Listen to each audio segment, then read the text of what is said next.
Following the Islamic State's conquest of the ancient Syrian city of Palmyra last week, the anti-IS coalition, as well as the Syrian regime itself, are now engaged in an intensive aerial bombardment campaign against IS targets throughout the region in an attempt to blunt the jihadist momentum. The Pentagon said 10 targets had been hit in Syria since Sunday. Most of the coalition airstrikes were concentrated in the area of Al-Hasaka, in northeastern Syria, hitting 4 Islamic State positions. These strikes were conducted in support of ground operations by Kurdish forces, which are continuing to make progress in their efforts to push back IS in this area.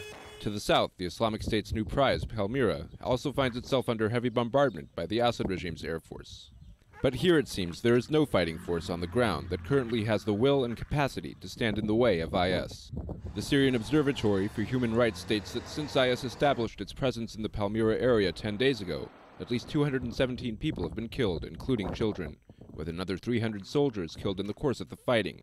Not for the first time, the strategy of relying predominantly on aerial force is being criticized. We've always been saying that the air campaign is not enough.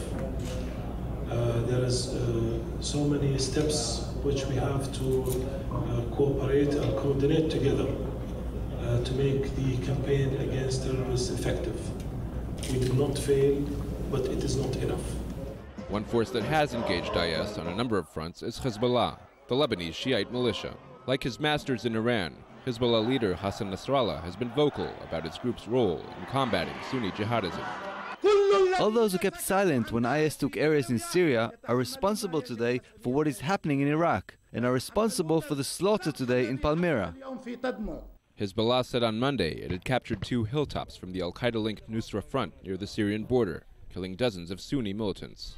Undeniably, the fighting on the ground in both Syria and Iraq is becoming an increasingly sectarian affair.